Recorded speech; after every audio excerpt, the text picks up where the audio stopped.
that case, I would like to call the April 29, 22 meeting of the Niski Town Complete Streets Committee to order. And I will quickly start off with the roll call. Tess Healy, has she joined us yet? Maybe along, we're hopeful. Paulina is here, Paulina Manzo. Carla Dougal has joined us. Hello, Carla. I'm here, and Dart Strayer in the boardroom. Hello, Dart, how are you? Jim Levy is here.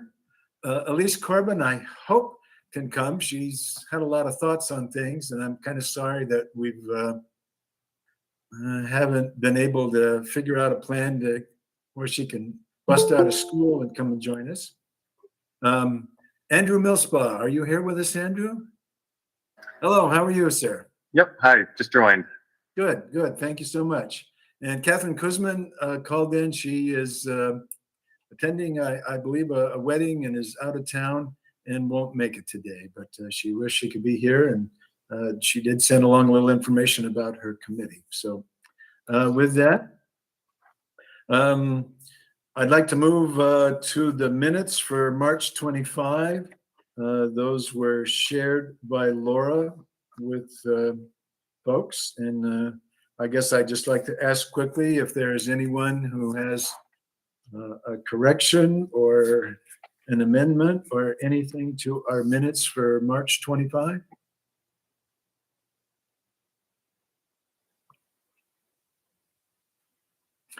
Okay. Seeing no comments from the board, I'd like to offer a motion to accept the minutes prepared by the planning office for our March 25, 2022 meeting, and I so move. I'm looking for a second. Second from Paulina Manzo, and all in favor of adopting the minutes for March 25, just show your hands. Okay, all on board, so those minutes are adopted. Well, we do have, I guess I may a little bit on old business. I would just like to say that Carla Dougal was kind enough to help set the table up in front of Town Hall last Saturday for Arbor Day. And we set up the Complete Streets map, and we had some handouts on how street trees contribute to traffic calming. Jim Levy was kind enough to send us some photos, and we put those on some backing and had those to show to residents. And we have a number of handouts on Complete Streets. And we had quite a few residents who stopped by, picked up the handouts, and we had a sheet to collect comments. So we got some additional comments from town residents. And so it was good to be out, and the Arbor Day folks thanked us for coming, and we were glad to be there. It was a nice day, so thank you to Carla. I also would like to thank Elise Corbin and Paulina Manzo.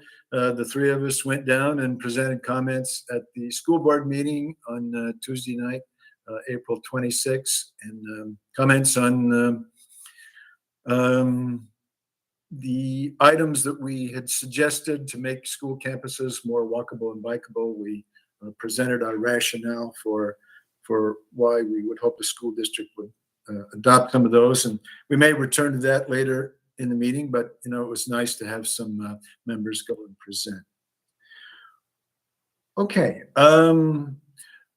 Laura, did you say we have a couple of folks that wanted to speak to the committee? Should we do that next, or?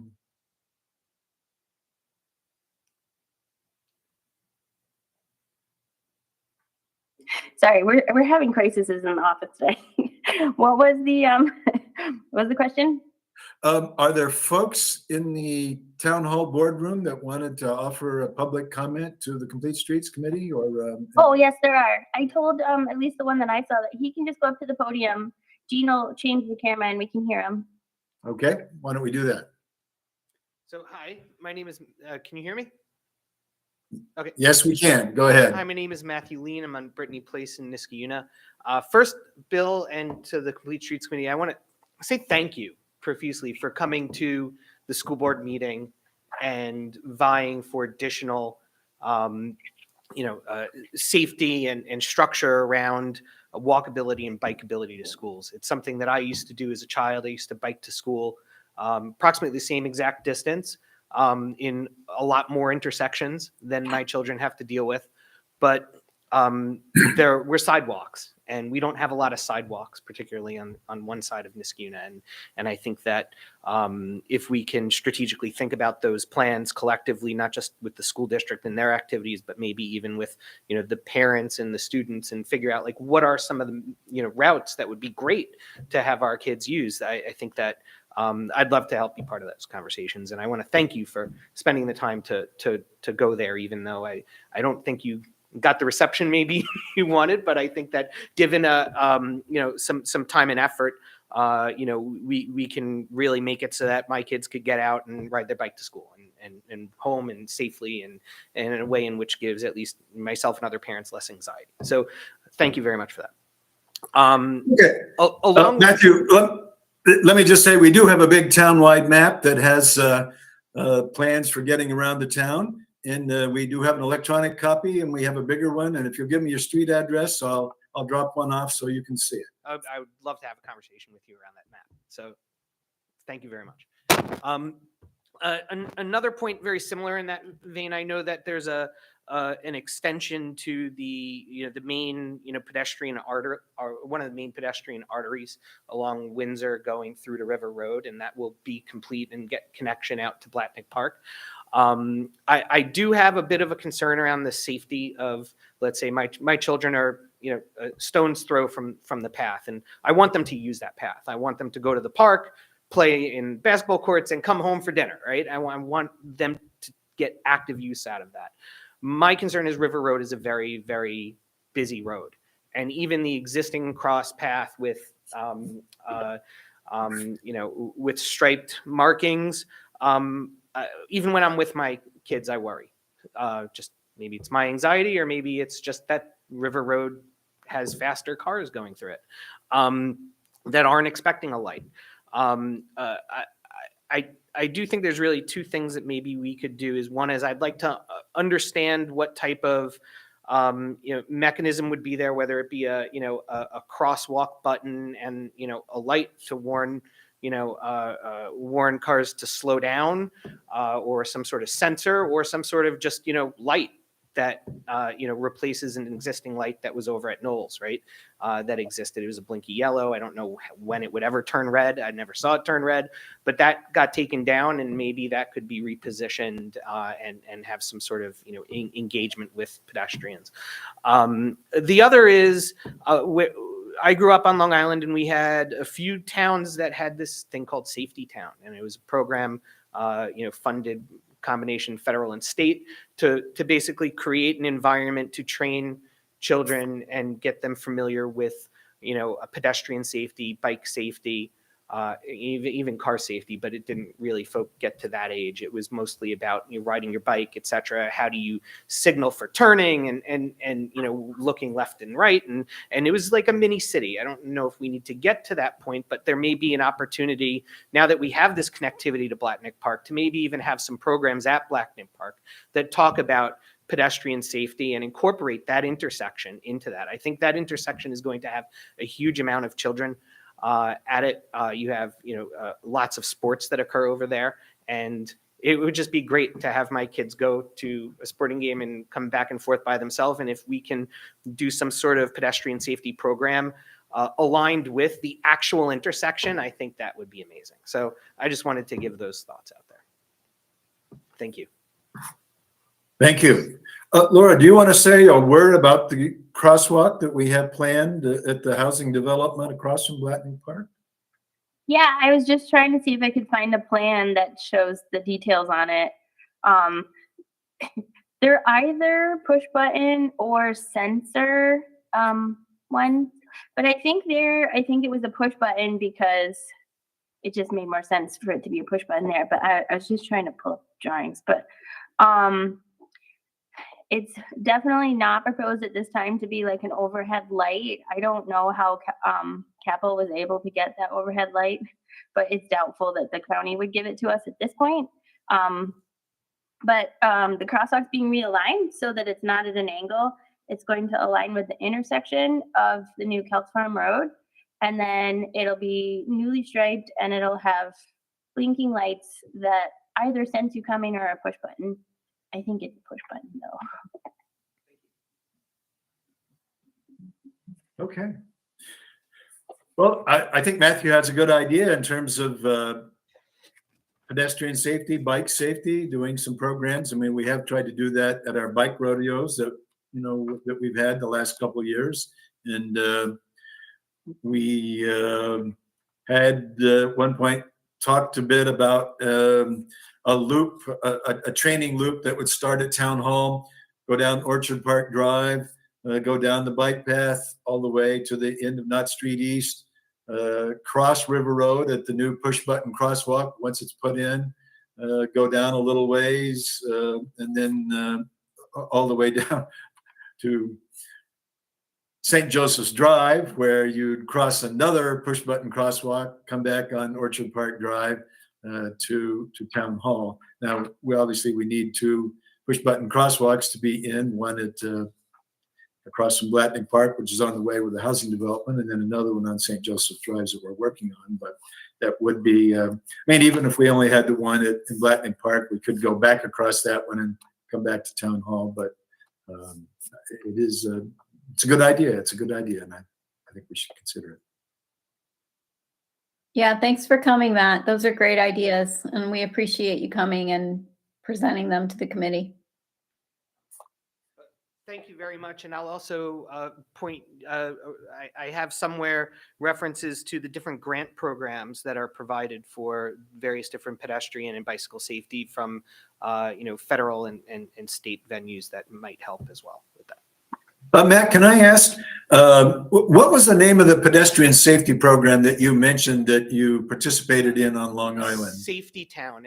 And when that path was being considered, in the development, and a variety of us neighbors fought back against the full road, I actually had collected information and details regarding multiple programs that are in New York State, because there's multiple, but Safety Town in Mineola, New York is the particular one. Okay. I can send that information to you in the next couple of days. That'd be great. Thank you for coming today. Okay. Bill, we have another individual that would like to speak. Oh, okay.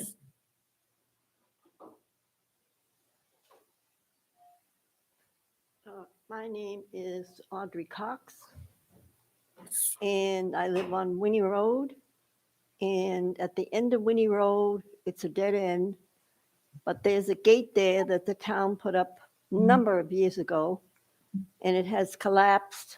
Nobody's done anything about it. We want to get that hill there that goes to Valerie Drive.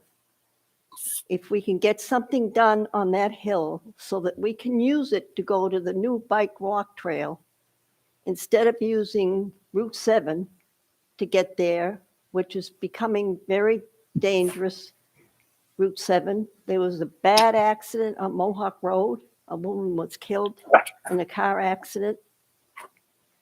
I started this on my own when Saeed, the former supervisor, she seemed to be very interested in getting this done. She used to live on Valerie Drive, and her children used to use that to sled in the winter. So I got encouraged. Heard nothing. Then Brian Backus stepped in. He actually came out to look at the situation, and I was very encouraged and kept in touch with him. I was very disappointed when I heard that he is no longer, he's with the education department now, I believe, but I was never notified. Also, I met up with the town historian who is using that hill to get over to Merlin and the bike walk trail. And He has called me the mayor of Winnie Road. And he understands fully what I'm trying to get done. There is a man on Mohawk Road. He owns a lot of that property. I've met him, and he has spoken several times with the town to do the hill. Brian Backus was trying to get a hold of the Eagle Scouts to do something with that hill. As far as I know, he hasn't accomplished that. I have a neighbor who's 90 years old. Her father was a builder in Niskayuna. She has cancer right now. And I would like to see, she lives at the end of Winnie Road in one of the houses her father built.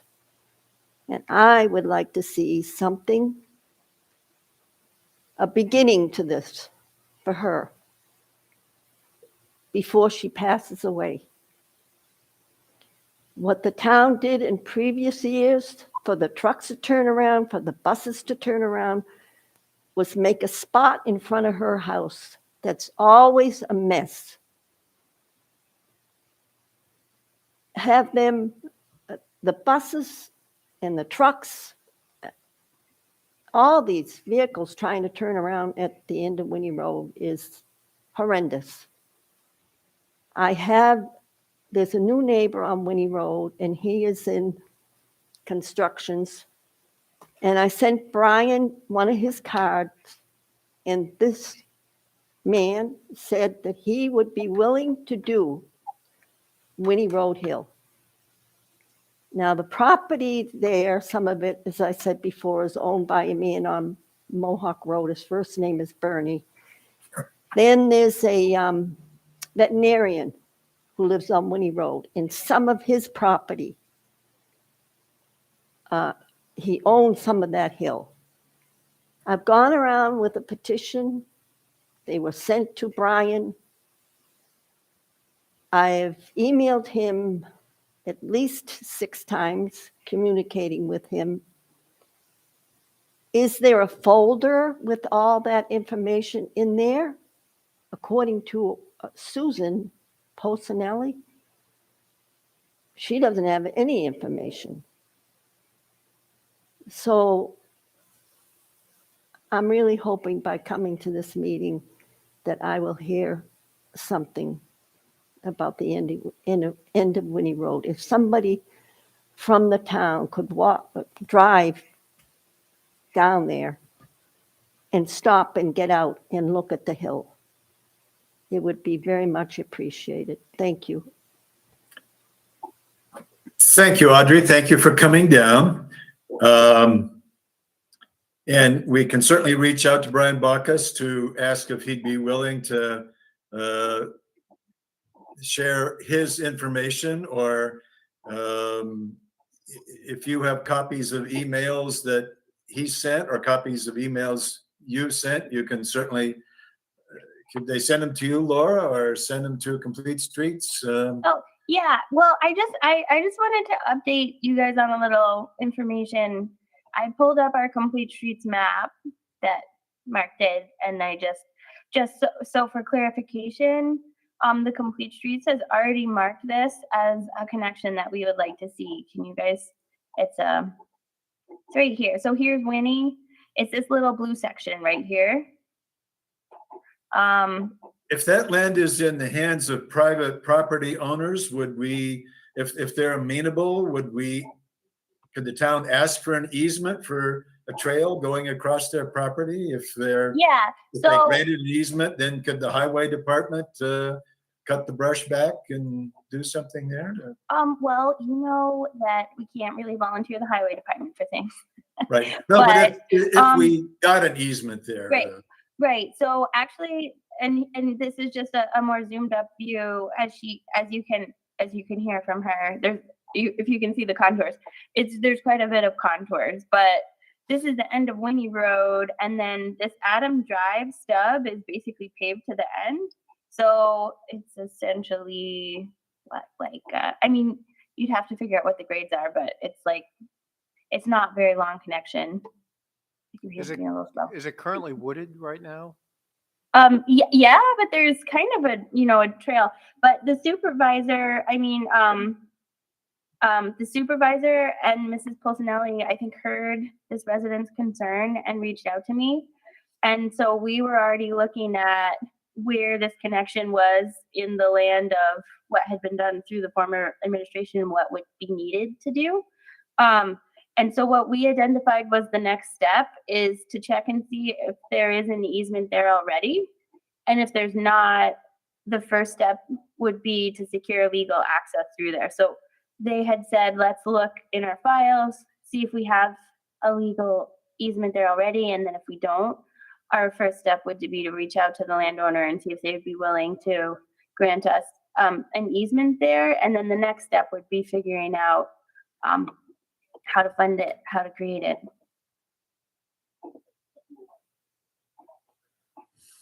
Okay, any thoughts from anybody on that? Whether this is, well, it's on our Complete Streets map. It's looks like a good idea to me, and I can see how folks on Winnie would like to be able to get over to Adam Drive and get access to the Flower Hill Drive. Flower Hill bike connection.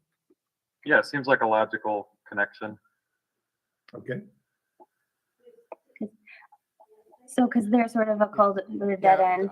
So they'd have to go all the way down to Route 7 and then over Merlin in order to get to the Flower Hill here. But Well- if they have this little connection, they could stay on residential roads all the way to the Mohawk River. And Winnie Road wouldn't be landlocked either. I mean, they wouldn't have to go back out to Troy Road on the sidewalk. They could get access to the Mohawk Hudson bike path by Yeah. going over to Adam Drive. That would- Correct. It wouldn't be for cars. It would just be for Yeah. people. Yeah, Yep. people and bikes. Okay. Yeah, that's Shall I- definitely a goal, is to add access in that part of town to the bike path. So, yeah, Yeah, I would be very supportive of looking at that. Okay. Audrey, did you want to address the committee? shall I feel encouraged again? Absolutely. We're all about encouragement on this committee. I mean, you We came to the heard right you. place. I don't have too much longer on this earth either. I'm 88.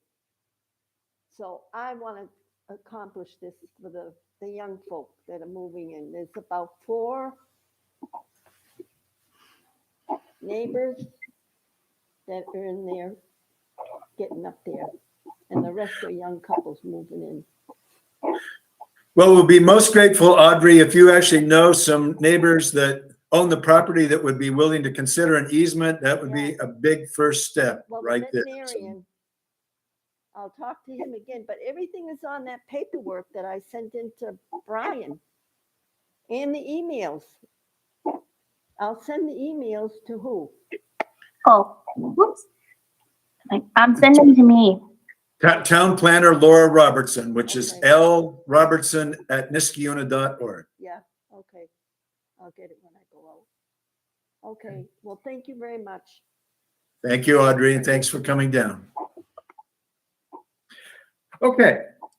The next, do you want to, well, we want to move on to planning projects update, and I don't know, Laura, if you've got a couple items on that. I mean, I have a couple things I could ask about if you want. One of which was Crescent Road. I guess I was just wondering if M&J have prepared a plan, and has the town planning committee, the town highway committee, are they happy with the M&J plan? So it's just a matter of finding funding. And would we want to ask our town supervisor to maybe schedule a meeting with Metroplex to see if there's a chance that they might help us out on that? Yeah, so we do have the drawing that was reached by consensus through the outreach from the planning board and this committee. Could But you it share it with wasn't- us by the by or not? Yeah, Send it but out, yeah, please? but it wasn't funded. So Yeah, it's not funded. We Yeah. understand that, but in other words, if you're, I mean, this is just a suggestion that if the town is looking for funding, certainly our friends at Metroplex would be somebody that we could at least ask. And I know I suggested that at the last meeting, but I mean, I don't know if there's tips money or other things that the finance committee on the town board's looking at. But Metroplex is somebody they could certainly ask, I think, and as well as CDTC, especially if we've got a project where the town committees are comfortable with the plan. And I would add as a footnote to that Gail King did say to me that there are a lot of delivery trucks for the co-op and the other businesses on the co-op block that use the alley to get access to their businesses. And so we'd want to make sure that the plan is set up so that not only can cars come from Crescent over to Clifton Park Road, but they can access the alleyway so delivery trucks that serve the co-op and the other buildings there can get in and out using that alley. So I hope that's the case. Okay. Anybody else have a quick question on the Crescent Road block and Clifton Park Road? Okay. Any other planning, any more updates on, I don't know, the homes that were considered behind the new CVS or the co-op block or the apartments down on Aqueduct Road? Anything else that we've kind of touched on at Complete Streets that you'd want to make mention of while we're here? So the homes by CVS, between CVS and WRGB, that we're gonna, do the sidewalk with we had some comments on the way that it was gonna connect between Belltown Road and Great Antwerp. That project was denied by the Zoning Board of Appeals and is in litigation. So nothing's moving forward with it right now. If the configuration changes based on the denial, then I'll bring it back to you guys. And obviously, if there's something that the court turned down to us, we've already given comments on that plan. So, but right now, nothing's moving forward on it until it goes through the courts. Okay. The Rivers Ledge Phase 1, which is what's being built right now, requires the developer to build a sidewalk from the crossing on Aqueduct Road to the edge of their property line. So they didn't do that. They won't do it until final because they used the area where they were going to put a sidewalk as their construction entrance, but they have started to abandon that construction entrance and build a building there. So that sidewalk will probably go in this year. And then Phase 2, when they do their senior center, they would build the sidewalk from their property line to Aqueduct Park. But Phase 2 hasn't been fully submitted to the planning board, so that when it gets submitted, I'll show it to you guys and have you take a look at it. But it hasn't, just concepts have come to the planning board so far. Okay. Anybody else on the committee have a question for Laura on any projects going on in the town? I had a really good meeting with the supervisor who wants to make sure that we move forward with some of the lingering grants like the crosswalk on St. Joseph and the Upper Union Street crosswalk. So I am trying really hard to fold that into my top priorities of things to do. But we had a lot of support from her on that, so that was exciting. Good. Okay, let's take a quick look. Next item is our 2022 priority letters. And I got the letters that were shared in our packet, and I pulled up we had 2021 and then 2022, and I took a shot at just kind of rewriting the 2022 priorities based on our discussion from our March 25 meeting.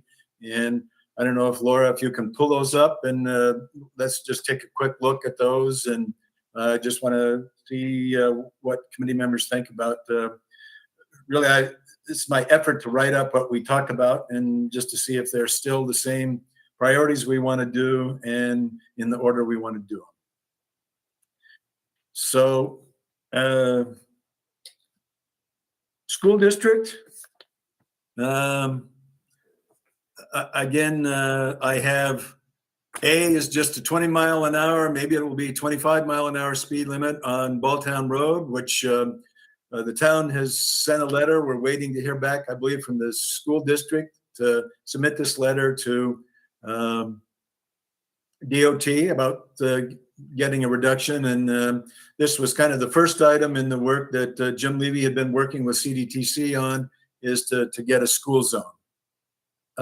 Secondly, and this might be a little lengthy here, but I have for the school district priority, Niskuna School District will consider input provided by Complete Streets on pedestrian bike paths at each school campus as part of voter-approved bonding to provide for road, parking, pedestrian path improvements at school campuses. Then I have, in particular, paving an asphalt trail from Rosendale Elementary School that would extend to the school district property line next to the adjacent River Road Park, where it would connect to an asphalt trail in River Road Park. So we're just asking the school district to, bring the trail over to the property line with River Road Park. Again, the asphalt trails in River Road Park are maintained by the town of Niskuna, and they would ultimately connect to Hempstead Road. Second, extend the asphalt path that lies in front of the bleachers at the football field at Niskuna High School over to the school property line, where it connects to a walk path leading in from Garden Drive.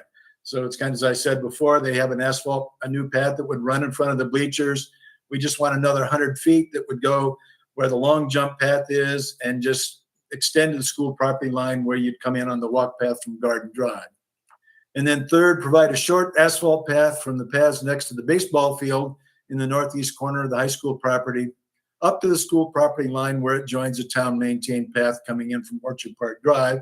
So in other words, the town would have to maintain the Steve Evans pathway that would go from Orchard Park Drive up to the school property line. And we'd be asking the school from the paths that are in that back corner that go to the practice field, would they just do the stub that would go to the school property line? And so we could tie in so folks would be able to come and go on that bike path.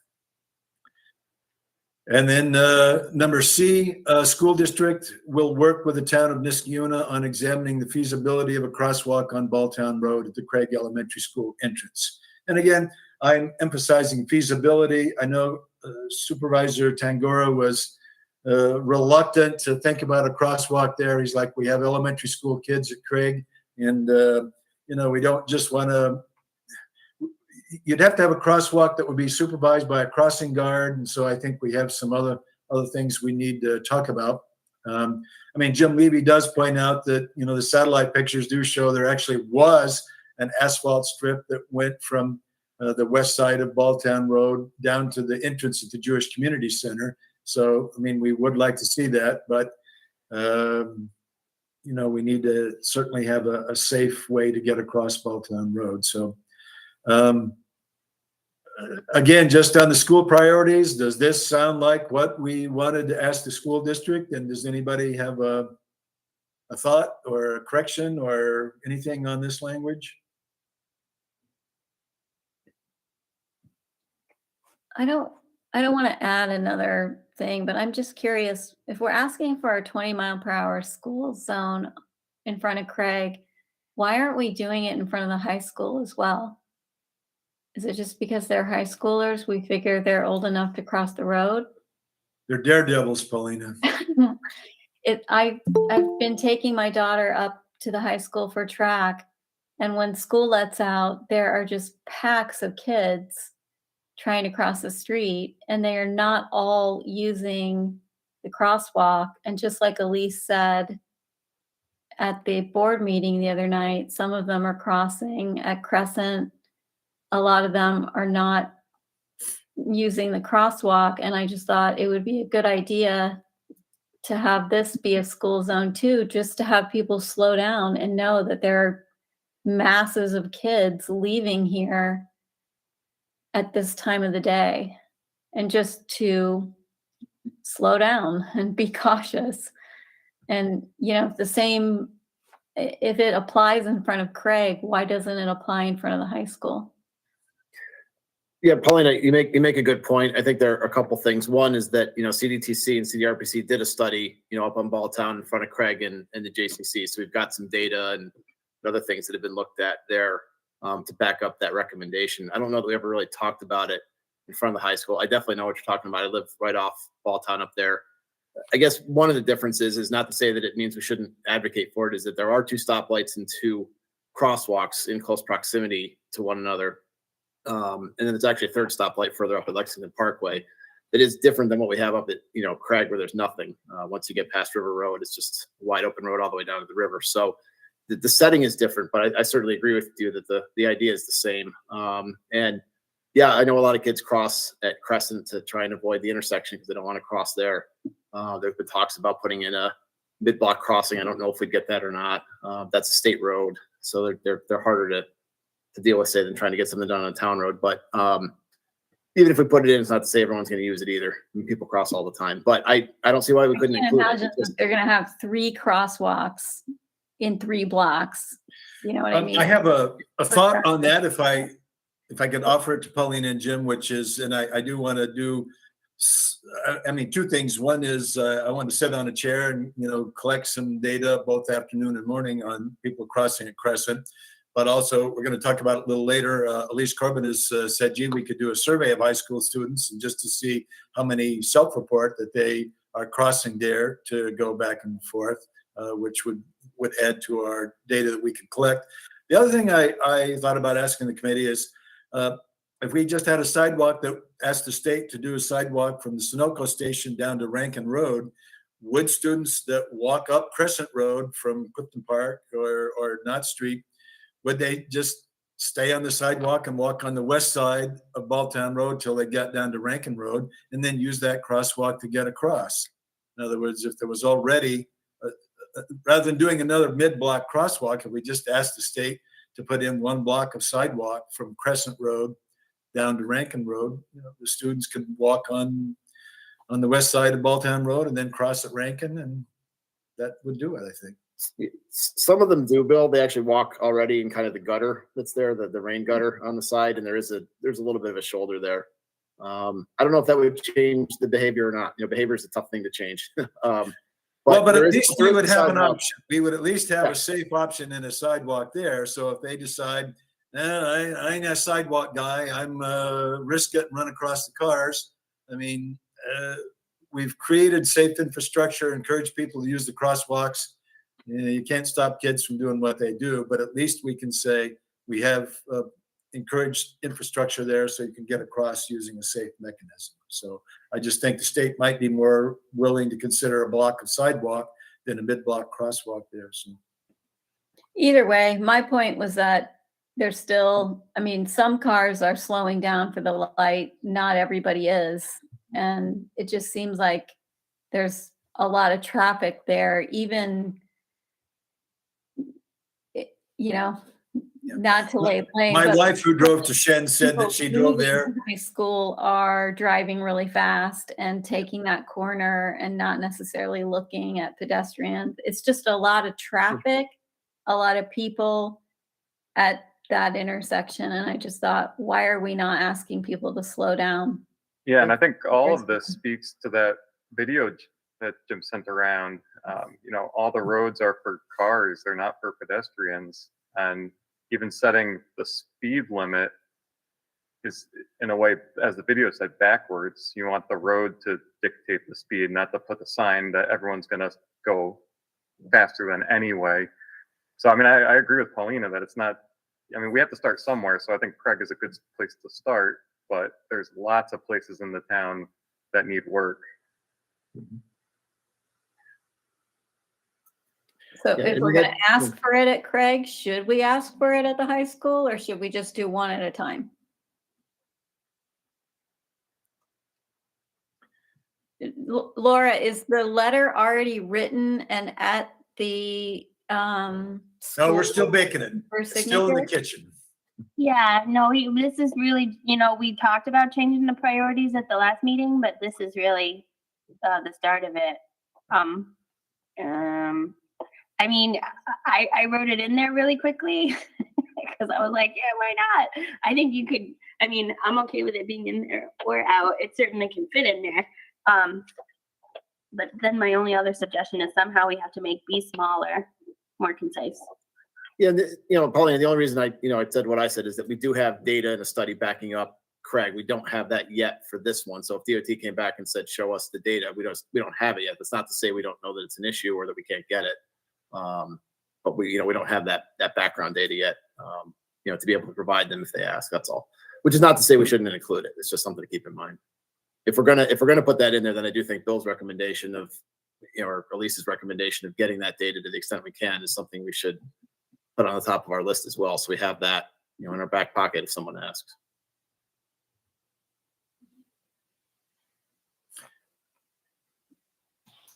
Okay.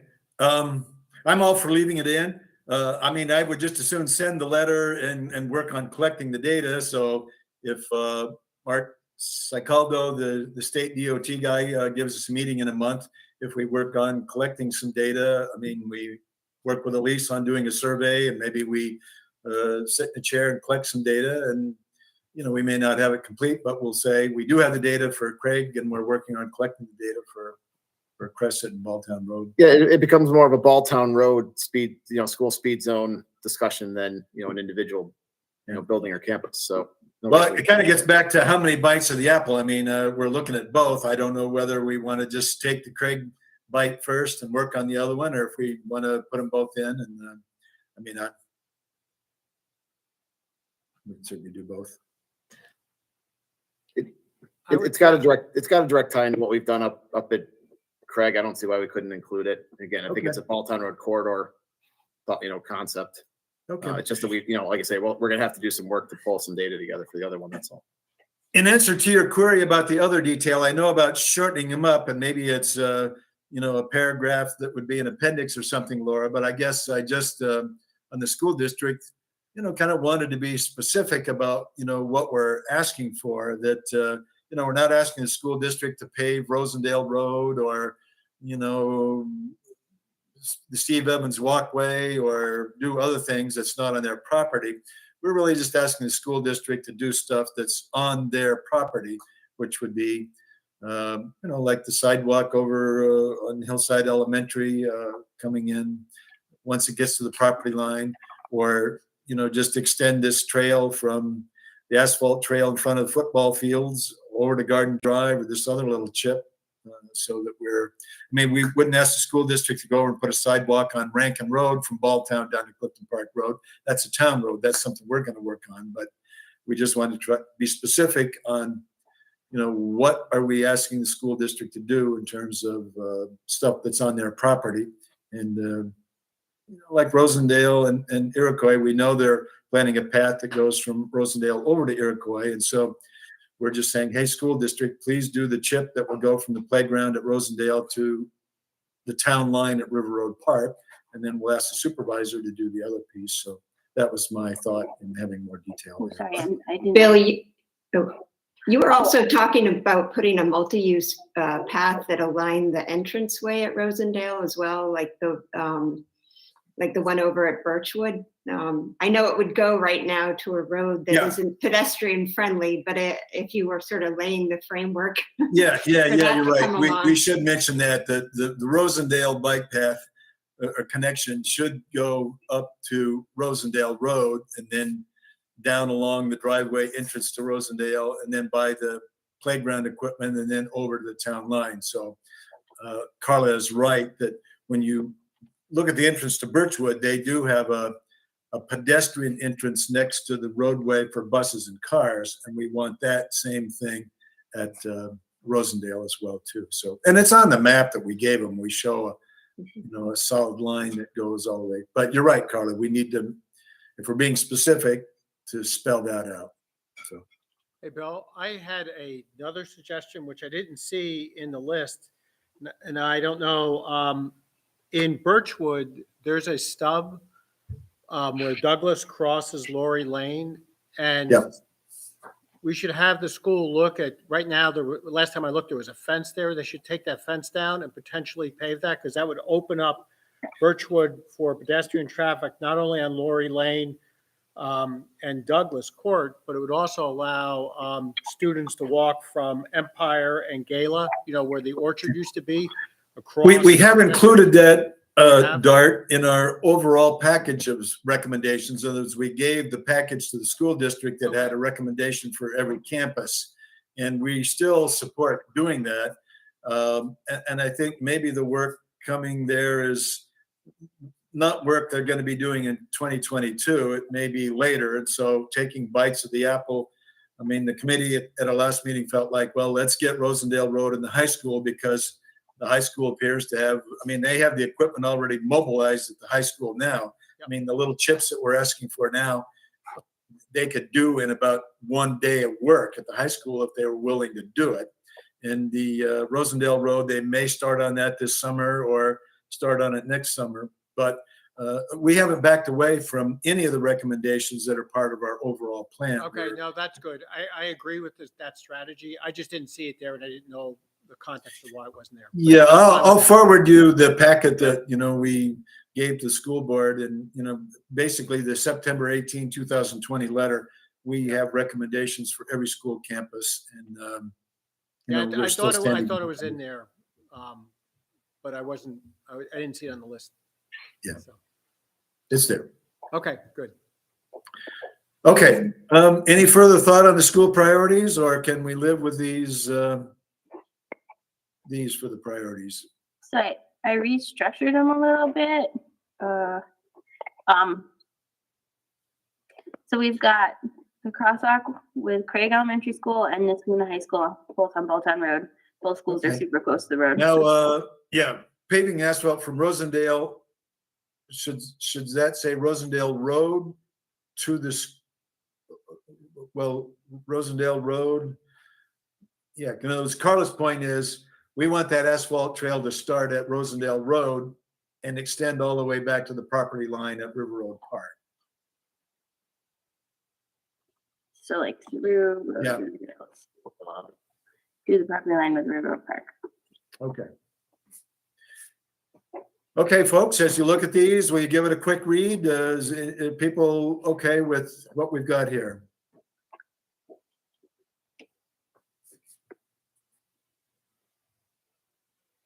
Okay, let's move on to New York State, please. At our last meeting, well, I'll give you a chance to take a look at them. Well, this one should read exactly the way that the school one does, right? Well, not really. Just this one.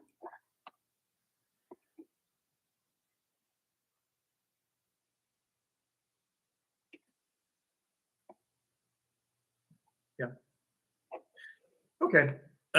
We wanted to stay with, consistent, asking the state, we're asking the school district to work with us on the 20-mile-an-hour zone. We're going to ask the state to do that as a priority. So that fits with both state and school district. Then the second one we talked about was a crosswalk that would take us over to Hickory.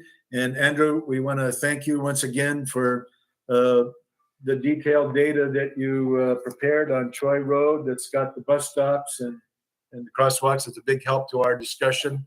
And it does show the 1.5 mile stretch from St. David's Lane all the way down to Pierce Road where there's no way to cross Route 7.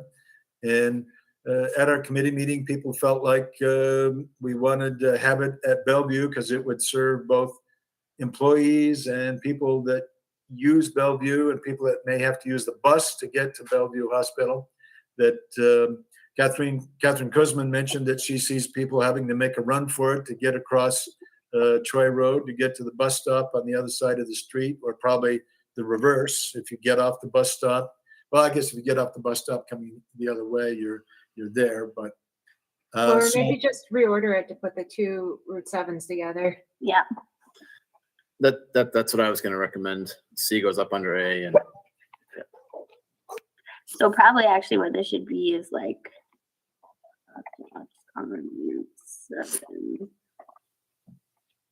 Even better.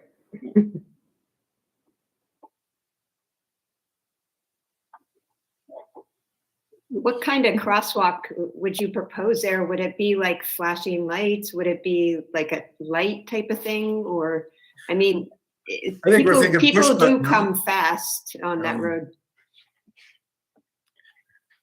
So I think we talked about if it wasn't Jim, I think it was Jim maybe or someone that there's a refuge lane for cars, and if you were to do crosswalks on Route 7, yeah, they would be striped. There might be like a raised median where people could make it to what would normally be a refuge lane for cars, but it would be for people. with some protection on either side.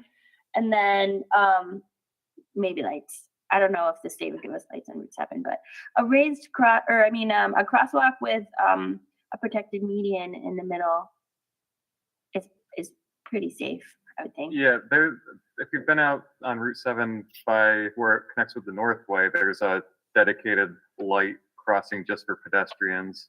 I think it's push button activated, so it only turns red if someone pushes the button. And it's got a raised median in the middle. Yeah, so Okay. Carla, I'm sorry. Well, would that interfere with the people turning into Bellevue too? Not at Hickory. Okay. I was walking up there to, oh, I'm sorry, go ahead. I don't think they align closely enough, do they? I think It would there- be, oh, go ahead. No, I think there's space there to get a Yeah. couple of vehicles in. I don't think there'd be a conflict. Okay, Carla, anything that would be done would have to be coordinated not only through an engineering analysis, but also with emergency medical services to make sure the ambulances, fire trucks, everyone else can get in and out. That's always, commonplace when we're talking about putting in something like this. The idea for a raised crosswalk that Laura was mentioning, I mentioned before, was actually in the second Complete Streets workshop that the town had.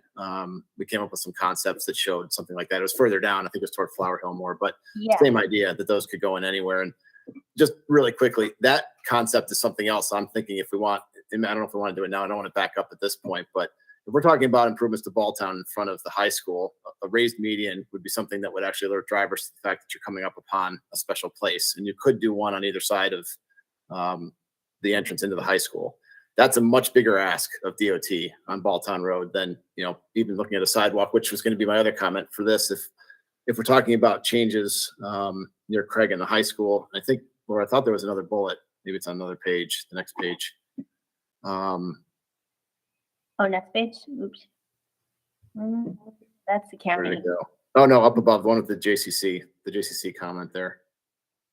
Oh, this one? Right, we talked about a crosswalk. If that stays in there, and we do want to consider the idea of a sidewalk or some other physical improvement or change to Balltown at the high school, it might be the place to put it. Again, it depends on how far we want to go with this. Like Bill said, we have to kind of manage what we're asking for and our expectations. Like I say, median island in Balltown would be fantastic at the high school. I just don't know if that's too heavy a lift, to be honest, certainly at this point. But that would help slow cars down because it's 3 lanes, right? We have 1 lane each direction. We've got a center turn lane. We've got shoulders. Then we've actually got the gutters. It's a lot of width. And that's why cars go as fast as they do.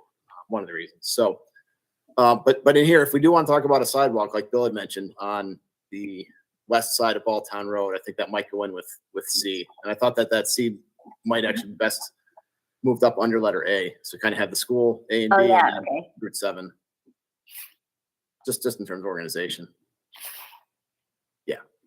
Is this the sidewalk being proposed that would stretch from like Crescent to Balltown area, or is this a different one? Are we talking Yes. about the Craig area? From Crescent to Rankin was what we discussed earlier, at least. Right, sorry, that's what I meant to say, Rankin.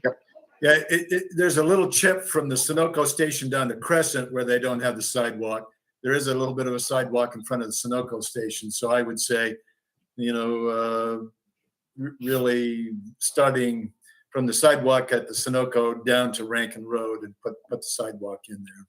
Right. So if we're talking about school zones and potential, for some physical improvements / crosswalks, we might want to include that sidewalk. And I think that kind of rounds out that request if everyone else agrees.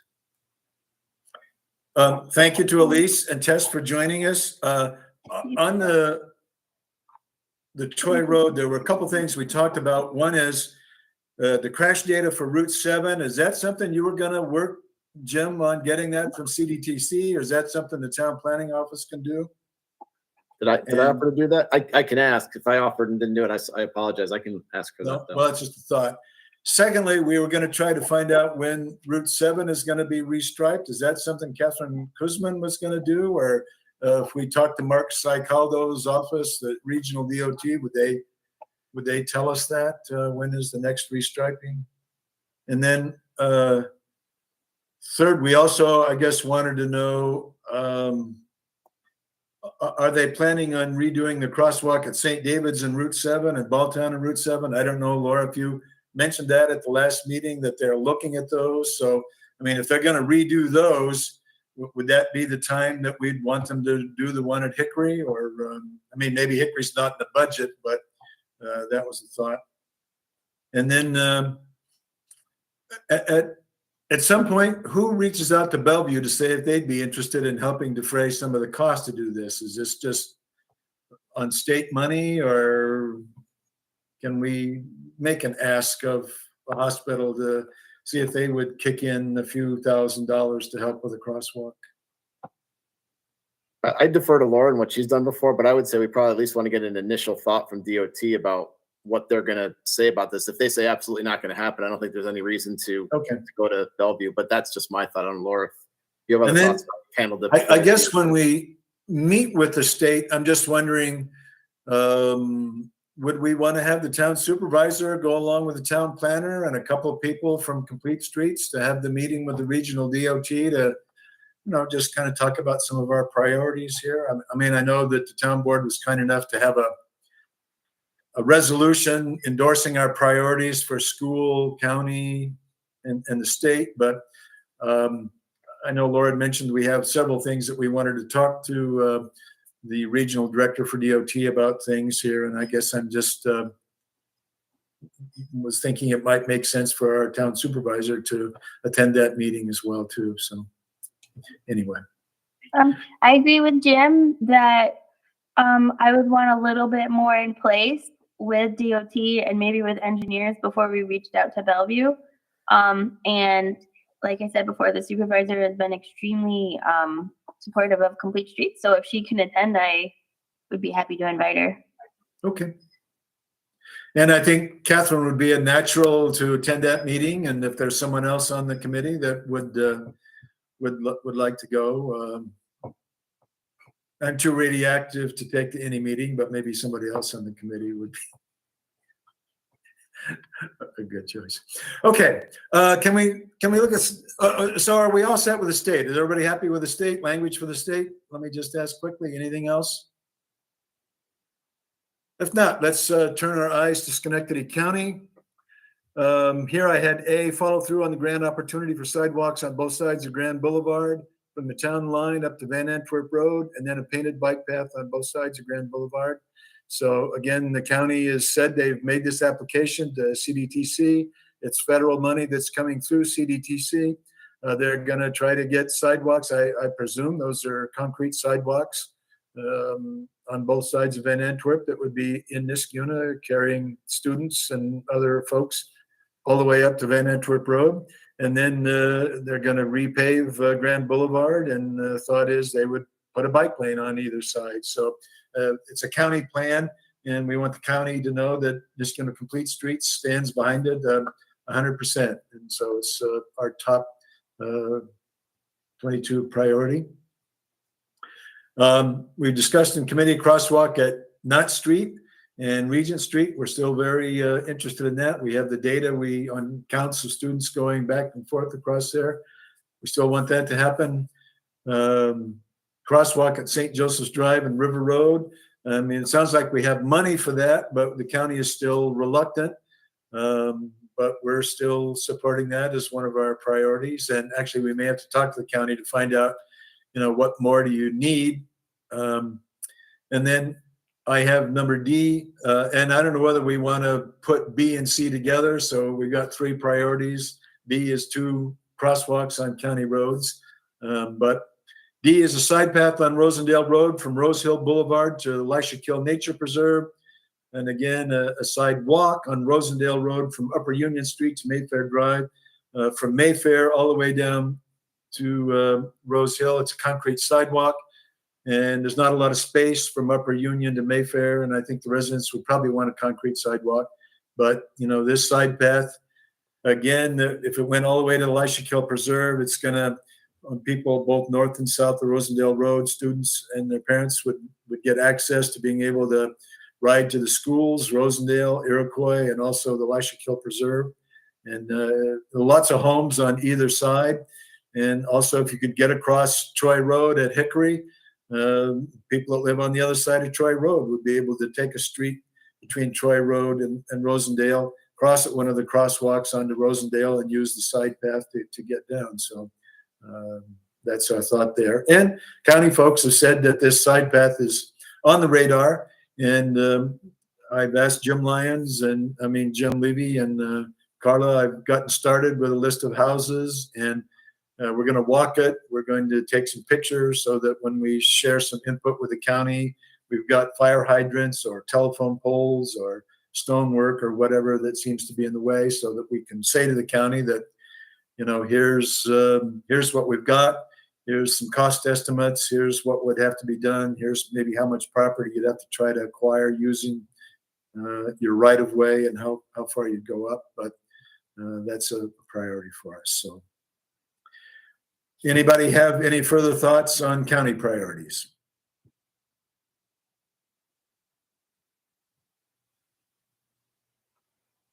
We okay with these?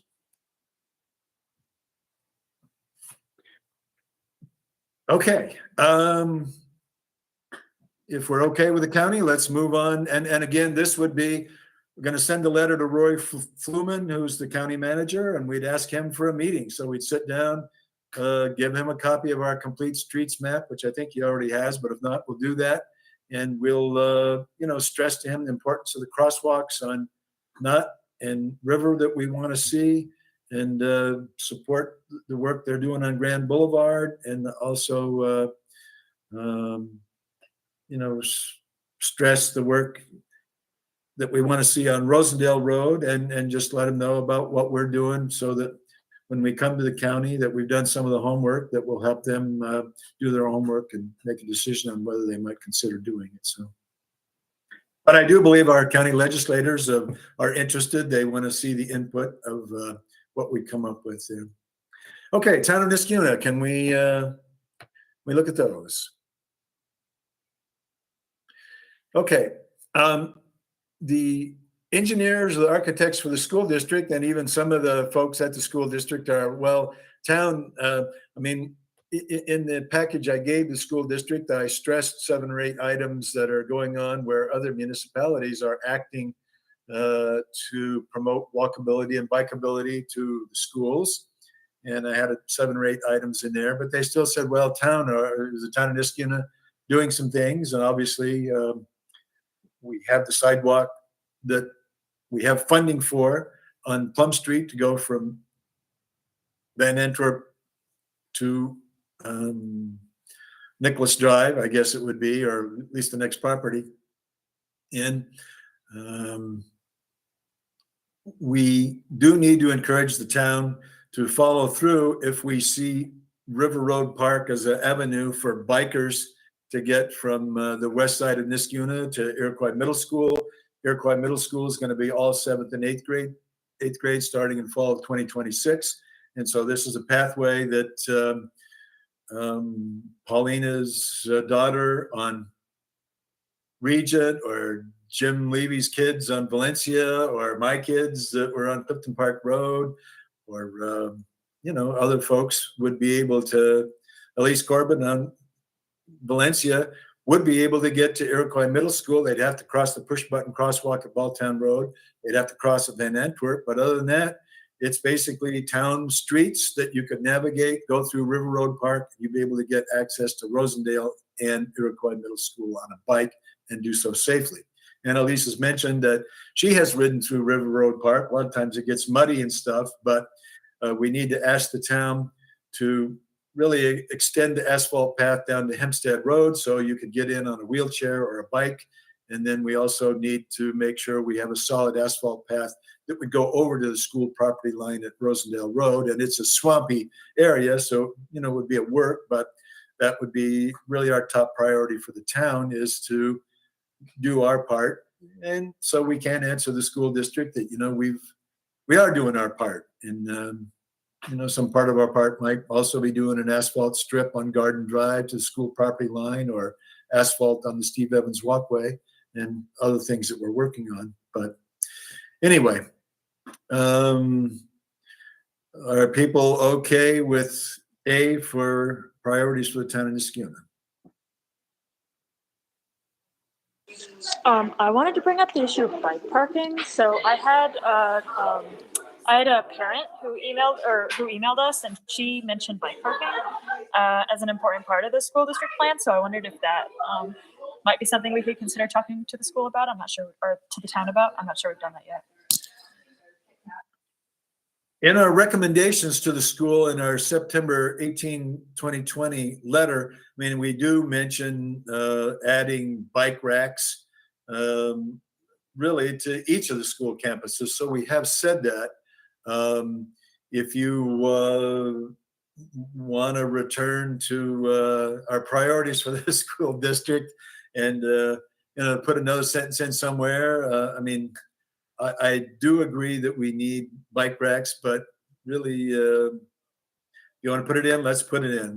It's important. It's been mentioned by a lot of parents. So I agree with 100%, at least, but I do know people on the committee are like, well, let's give them the top three, but we have wordsmiths that are trying to convert 3 priorities to stretch that out to 6 or 7. But this is a good one, and lots of residents have mentioned it, so I'm all for keeping it in. I see what you mean. We can save it for later. Okay. Okay, we're going to add bike racks, make sure they all have, and some do. The high school's got a couple. I mean, I've noticed that they all have one. There's one at Glencliff that's kind of unused, and one at Birchwood that doesn't appear to be heavily used. And I think there's one at Van Antwerp, may have a few bikes to it. So, okay. VA has a lot more than a few bikes. There are a lot of bikes there on the side. Yeah, a lot of bikes. Do they have 2 bike racks or just one at VA, Jim? They've got 2. They're out by the sidewalk in front of the building. And Hillside's got 2, but they're pretty beat up. Yeah. It's absolutely a necessity. But I think part of the reason you mentioned it, Bill, that you don't see bikes at some of the other schools is it's just people aren't riding there because they can't get there. So our focus has been on trying to get the kids there and getting them there, and then we'll start worrying about it. I mean, honestly, the bike facility should be covered in other things, but we haven't even really delved into that yet because people don't want to even get to these places the way they're set up right now. So absolutely a necessity because no one's going to ride if they don't have a place to safely lock up their bike and keep it. But okay, got to be able to get them there first. Number B, which asphalt side path on west side of Cornelius Avenue from Story to Hillside Elementary. Clark has mentioned that, and I'm happy to share some of the letters that were in the county grant from on Sacandaga Avenue. I think letters that those parents sent in, parents on Cornelius Avenue and Nicholas and Sherrill and Gurinson and all the streets around Hillside. I'm sure there are parents that feel the same way about safety for their kids. And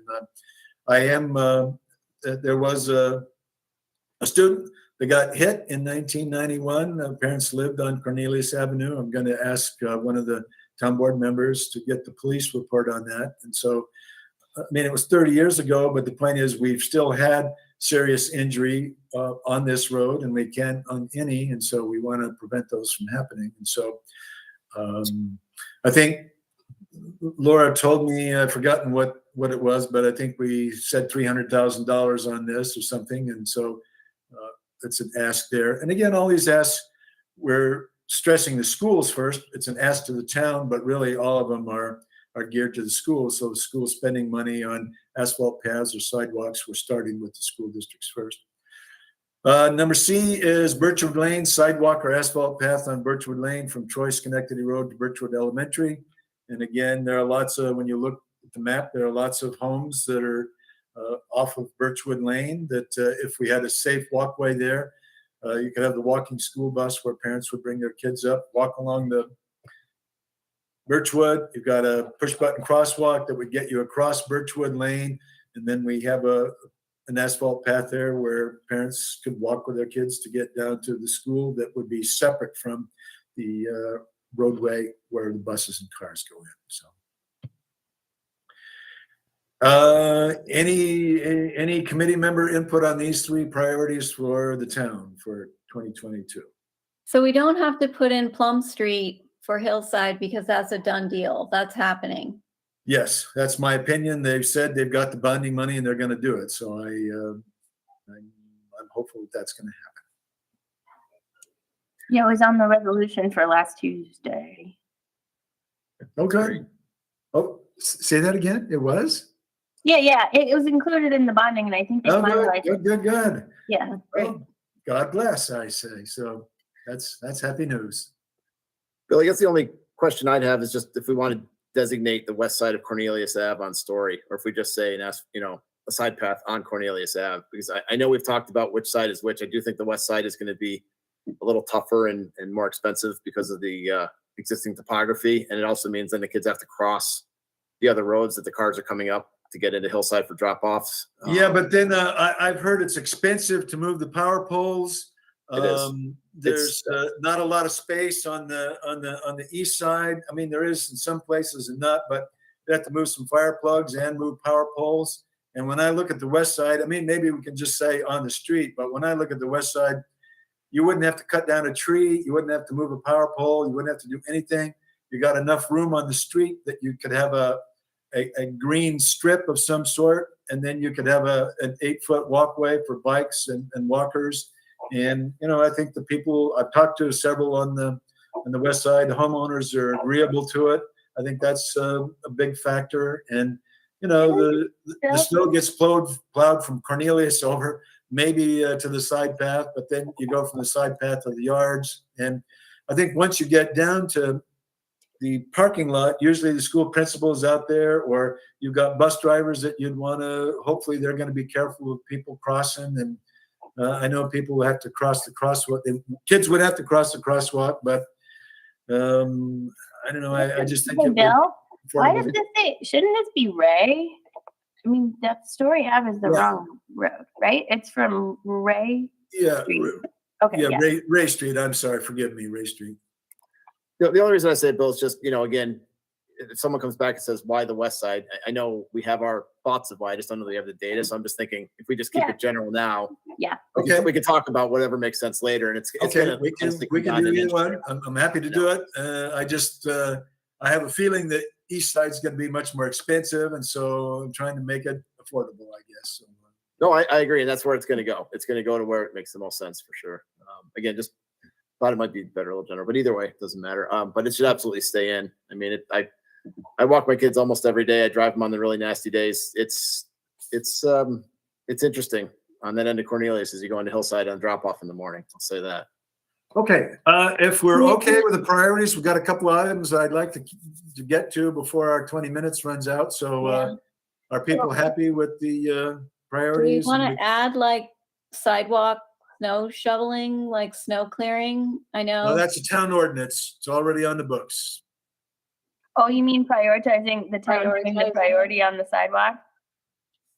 I just see that even sometimes when there is a sidewalk, the kids are still walking in the street because the sidewalks aren't clear. So, especially on Belltown from Knott to Lincoln, that strip of sidewalk is hardly ever cleared during big snowstorms.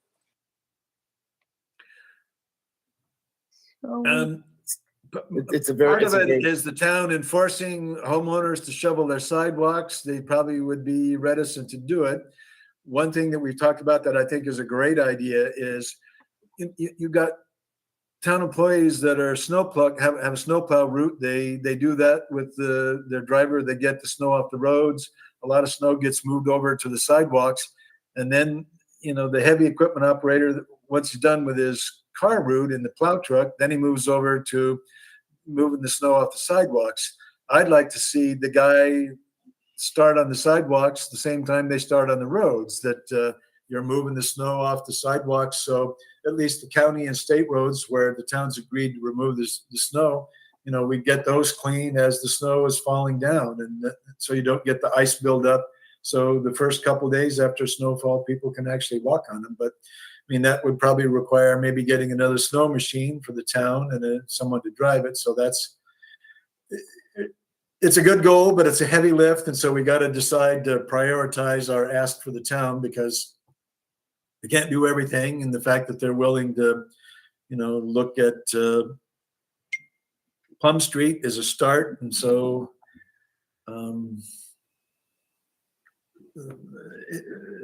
I guess I'm just thinking that maybe as a goal for next year or the year after that. But I sympathize with your statement. It's certainly true. And people, I think most homeowners try if they've got a sidewalk to get out and do it, but sometimes you have older adults and other people that just can't get out and do it, so. It's a heavy lift because the highway department already works. I mean, depending on the storm, but I think when it's a smaller storm, the sidewalks aren't as big of a deal. But on the big storms, they already are doing their road routes all night long. Like they're already working like 14 to 20 hours in a day. And so it sounds like, I know it sounds harsh to you guys because it's a complete streets thing, but like it's unless you were gonna hire somebody to be dedicated to be doing, like you were asked the town board to have like a specialist for snow removal that was gonna do sidewalks, but they'd have to keep up because every time they plow the road, the snow goes into the sidewalks. So it's not an easy thing to do quickly. It just isn't, especially when it's the Balltown Road and it's the Knott Street, because those are the bigger plow trucks that are pushing the heavy snow harder into the pathways. And then to ask a guy who's just plowed for 20 hours to stay on shift to do the sidewalk, it's just really hard. It really is. and it makes them feel frustrated too.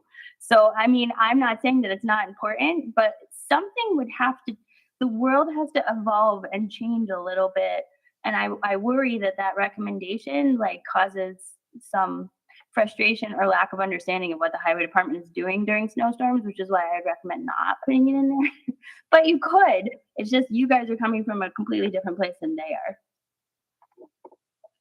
So I think, Paulina, we're sympathetic to what you're saying. It really should be done, but we gotta be, I guess, judicious about what we ask for and when we ask for it. So I'm happy to revisit it next year, I guess, if that's okay with you. Okay. I'd like to move off the priority letters if we're happy, and then ask Laura to, put together a set and maybe see if the town supervisor would be willing to sign these, and I'm happy to sign them, and we'll get them started. And we may even want to put some language in each letter saying we'd like to call to arrange an appointment. So we talked to Mark Sicaldo, we talked to Roy Fluman, we talked to superintendent of schools, and we do that. Part of your recommendation, Paulina, that a letter's not just enough. We need to schedule a meeting and talk to people face to face. So if you could call, I mean, if you're comfortable and you guys are okay of voting on them, like that way we can always say that, that this was a true voted on recommendation from the Complete Streets, if you're happy with everything we did today. Yeah. I'm comfortable with that. Would you like to offer that motion, Jim? Absolutely. All right. Mr. Levy has moved that we accept these priorities and have Laura Robertson prepare the letters for the town supervisor's signature. Is there a second out there? Second from Paulina Manzo. All in favor, hands up, please. Unanimously adopted. So we're going to send those forward. Okay, let's spend a few minutes on the demonstration project for 2022. At our last meeting, there are a couple of things that came up. One, we talked about getting a sketch. We talked about the width of Lexington Parkway, whether it would be wide enough, and whether police and highway are okay with that, whether we need their input. And then, for the town board to be okay, it may depend on our 70% of the residents okay. And so it's sort of like we need to get a sketch of Lexington and kind of where the bike path would go. And I think Jim Levy was saying that rather than driving lane, buffer lane, bike path, that we might just want a driving lane and then a walk path that would carry both pedestrians and bikes. And so we would use the space from the driving lane over to the edge of the grass or whatever. And that once we've got that sketch, we would need to walk Lexington Boulevard, talk to the residents. And when we came to the town board, to be able to say, well, we've got 70% of the people that live on Lexington between Clifton Park and Dean Street that are willing to have these lanes painted on the street. And if the town board's okay, then we go forward and do this demonstration project.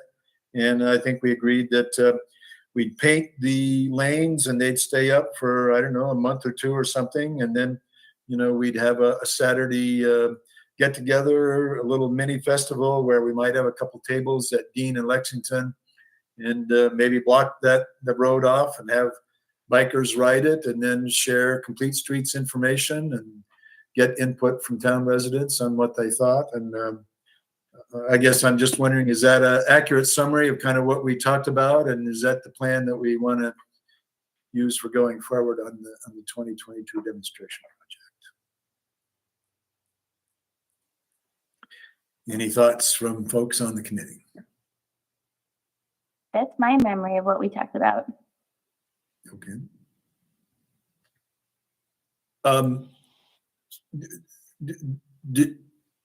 Did you say you were going to, do you have a sketch, Laura or Jim? Or, I mean, I hate to hand out too many assignments to Jim Levy, but do we need that when we talk to the residents to kind of show them what it would look like and walk the street? The sketch of that 3 blocks?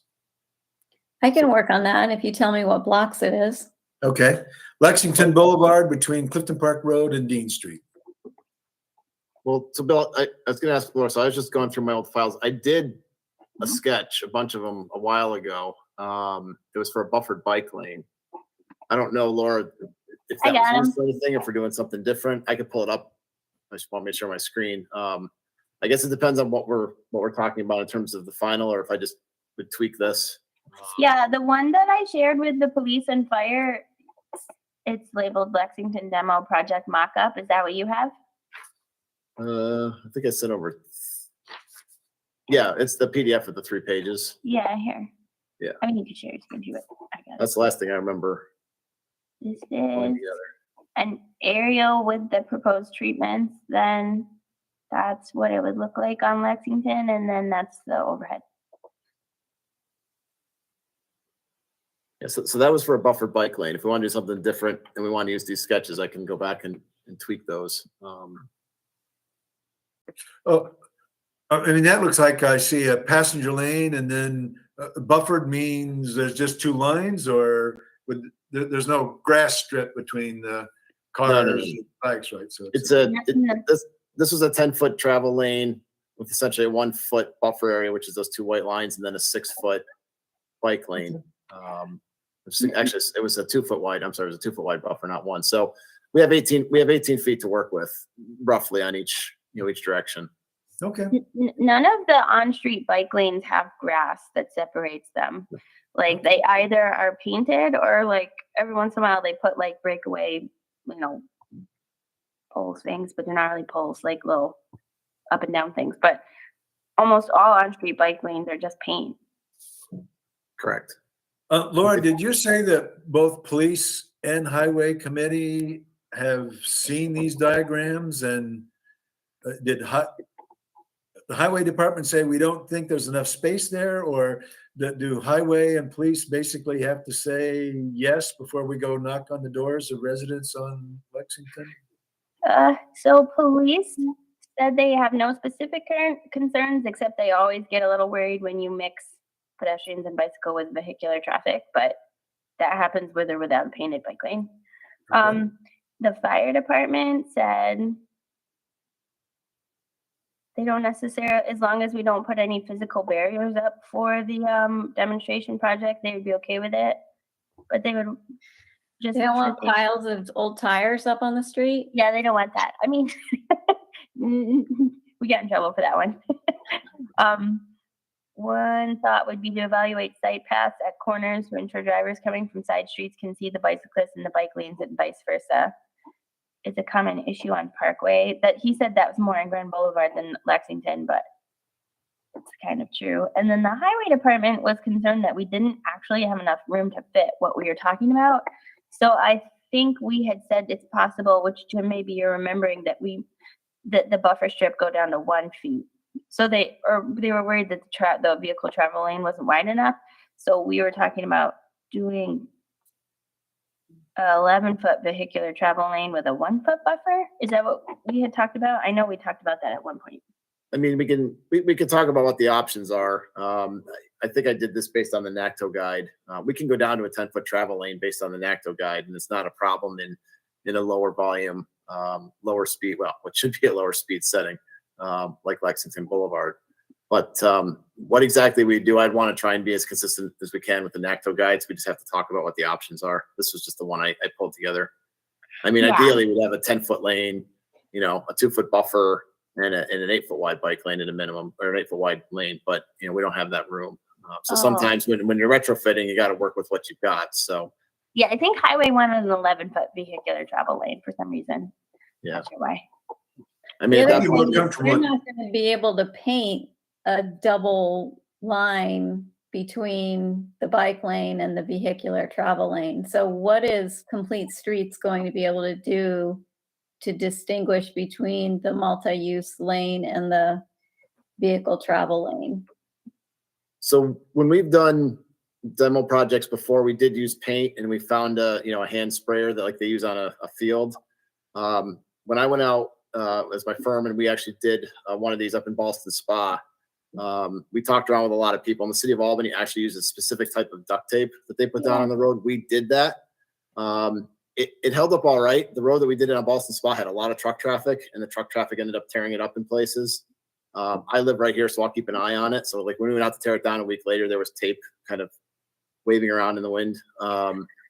It did stay down pretty well, and I think it held up pretty well for car and regular vehicle traffic. But with lots of truck traffic, I don't think it would hold up well. So we can use the tape. The tape also allows us to create straighter lines. It's really hard to make decent straight lines with a paint can and a sprayer. These can be straighter, assuming that our road is the same width all the way down, which it pretty much is. So we just need to buy a lot of rolls of duct tape. I've got a couple left, and duct tape is cheap. It's a whole lot cheaper than the paint. Yeah, only- we only specified tape here. Bike lane Okay. tape. Yeah. So it's still going to be a bit of work to make the lines and make them straight, but it can be done. And Can we it's, do dashed lines so the tape doesn't have to connect? Like, I can know, you I do gotta sections go. of tape? Oh, you will? no, a dash line requires to cut the tape every so often. That would be even tougher. You don't want to do that? Okay. We can make this work, but we just have to decide what the dimensions are going to be, and then exactly what we're going to do. Is it going to be a buffered bike lane? Would it just have one line down it? It's not a buffered lane. And we could talk about what's acceptable. If highway wants a wider vehicle lane, we're going to have to narrow some other things and talk about that. So we'll have to see what the options are and what works generally within the guides. So what day is this demo project set for? I wasn't at the last meeting. Well, we'll have to work on that. And actually, we probably need a demonstration project committee. I've forgotten if people volunteered to work on this before. I know Jim Levy has, and maybe we need 3 folks or something that were willing to step forward to work on the demonstration project. So I don't know. Would you be interested, Paulina, in working with Jim on this one? Or if you're I drowning, can we help can. with the drawing, but I'm not Okay. I'm hesitant to commit because I'm Okay. overwhelmed at the moment. Okay. Well, I'll volunteer to work on this one as well too, and maybe we can get a couple other folks. So, Yeah, I'd be willing to work on it too and all right. lay duct tape.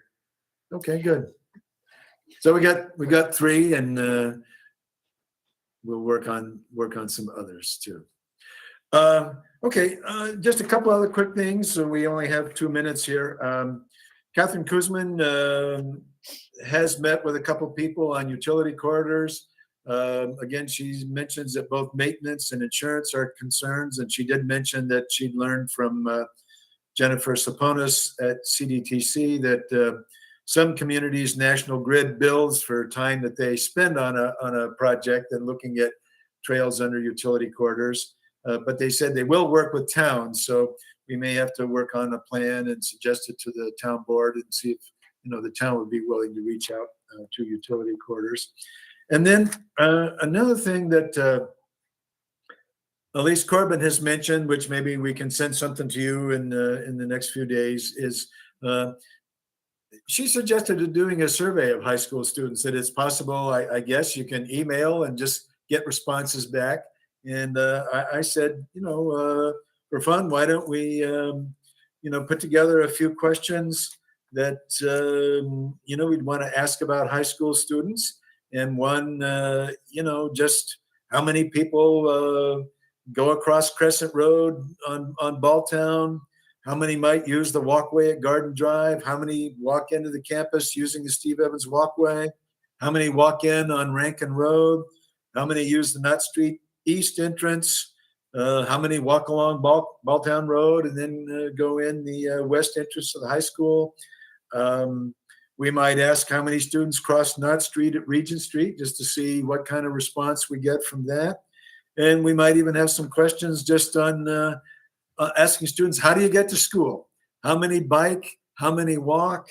How many take the bus? How many get a ride from their parents? How many get a ride with another student? So, we'd ask and we'll get some data. So I'd like to work with Elise and anybody else interested, and we'll put together a little survey that students can answer pretty quickly, and, we'll see what we get back. And I think it would be kind of a fun thing to do. And, we might get some data that would be helpful to us. And I'd like to work with Elise, put that together, and maybe we can send a little survey out to the committee to look at to see whether you think it makes sense to do it. I think that'd be great. I'd like to, if we're going to ask that, just to ask anyone who walks or bikes to tell us where they cross Balltown. Is that Anybody who walks or bikes where they cross Balltown? Yes, because that'll help us with our data efforts and our discussions on improving Balltown. That's all. So we can kind of, do two things at once with that. But I think it's a great idea. Okay. So Google Forms are an editable and shareable document. So I can make a Google form with these questions, and then I can share everyone in the committee in, and they can add questions as they want. I would say we should probably do it sooner rather than later, because people are going to start getting really busy with AP exams. So we probably shouldn't wait too long. At least, how about if you and I work on a set of questions, and then we'll send them to the committee and see what they think. And if they've got, one or two they want to add, we can do that. And then would we have to ask the principal of the high school if he's okay with us doing this? Yes. So you have to, you actually have to go through one of the assistant principals who sends out the surveys. So I can do that pretty easily. It's just an email. So that won't be a problem. Okay, good. Okay, so we're going to try to make use of this, and also I may do some sitting out, and anybody else who wants to sit on the Balltown and Crescent and count kids. Bill, we should also let the town supervisor know we're going to do this, just so she's aware. Yep. Okay. I did want to spend a little more time, but we were out of time, kind of on our strategy with the school district, and I guess kind of, what is our plan to try to, really encourage the school board to take a look at some of our input and see if they can fit it in. I mean, they said at the last meeting, well, we're not doing some of the things you want right now, but it doesn't mean they can't happen down the road. So we're just, I think if members of the school board hear from town residents that pedestrian and bike access is important and safety of kids walking to school is important, that they're going to, consider that more carefully. So anybody else have anything they want to say before we close? Or Paulina, any? Is it possible, how do we get quotes from the existing construction company on how much it would cost to, say, pave that, 100 feet of path at the high school? Like, how do we, because here's my idea. I want to go to the school board and say, here's how much it costs if you do it right now while the equipment is there versus 2 years later when you have to bring all this equipment back. So how do I get that information? Can I go to that current company that's doing the work right now and ask for that quote? Do I go to other companies and provide that? I don't want to give them like private information. I think we should just walk up there with $4 $50 bills, give them to the guy that runs the backhoe at the school, have right him now they dig have out a surplus little of trail that money. goes down to Garden Drive, have the guy that runs the dump truck, give him I $50, have dump some PDFs stones in, of and, each property, and I've highlighted the tiny little path that connects the areas that you highlighted. yeah, And so I think that's want to good. give that information to the construction company and say, what is the cost to connect this path right now while you're here doing the work? versus 2 years from now when you have to come back out with all this equipment and then present that to the school board and say, you've got a surplus, you know, a $1.3 million surplus right now, spend $300 extra at this property right now to just connect this path while the equipment is there. But I need that data to present to them. And I don't know how to get that quote or get that information. I mean, depending on whether they want to do it, the quote might be much higher if they don't want to do it. It's like somebody that doesn't want to do a job, they turn in a high bid, so you reject it. I mean, I believe at the meeting that you had that one of the engineers for the school said, well, you know, maybe if we do some ground up asphalt from some asphalt that's already there, that you know, we could fit this in. So I almost think that's sort of be the plan to say, look, with the staff you've got there, I mean, how much headache would it be to fit this in? I mean, that's just a suggestion I have, but. Paulina, I talked to Laura. Laura set up the last meeting with the school board and the architects and the engineers and see what her recommendation is. My guess is you'd have to go to the school district to ask that company to give you a quote. They're not just going to give it to you, you know, if you ask. But if you ask Laura, go through her. Hopefully, the school board would say, or the superintendent might say, go ahead and ask them for a quote. We also have the New York State DOT cost estimator, that Excel spreadsheet we all looked at a long time ago. That's what municipalities use to roughly estimate what their costs are going to be. Now that's for doing it, without assuming we already have all this equipment mobilized and everything else. But that would give us our initial estimates. And that's a pretty standard, formula that's used by everyone to at least come up with a rough estimate of what these things will cost. Just put in how many linear feet or whatever, and it'll calculate out all your contingencies and things like that. I can send that out again if people want it. And then Bill, just related to this, because you opened it up. I actually got an email yesterday from a board member of Cycle Schenectady asking specifically about this. And I think it was related to the email that you sent to all of us from a community member. I think it was Jackie that sent you an email. Yeah. So I wrote back and kind of let him know what was going on and that, nothing was happening. And you had gone to the school board and you pitched the idea and it seemed like, everyone was positive about it, but we're just not sure where it's going to go. So Cycle Schenectady wants to potentially get involved and engage in this as well. So that's another advocacy organization that may get engaged with the school district. So I'll see where it goes. I replied. I've got a couple emails back. I know the people on there. I'm a member, but I'm not an active member. So we'll see where actually, that goes. I'll let you know. Hey guys. Hello. Yep. I apologize, but I have to cover upstairs and there's nobody up there anymore.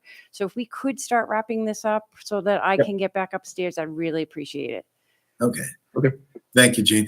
So, Jim, we just need to go out with a tape measure and measure how many feet we're asking and give you that. In other words, you could use that cost estimator as a starting place that would be a start, right? So that we could have that conversation with the school district and say, I can rough them out using Google Earth. It's not that big a deal. That's that'd how be I great. did You can do that and send it to us. Send it to Paulina. Send it to me, Laura, and the committee on the little stub over there from Steve Evans Walkway, just from where Steve Evans Walkway ends up to the trail.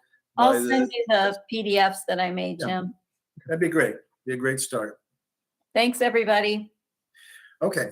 Motion to adjourn. Thanks everybody for coming. Thank you for coming today. And Gene, thank you for capturing it. And thanks for everybody for making an effort to get here. So it's a good meeting and we'll see you all in May. Thanks. Thank you. Thank you all.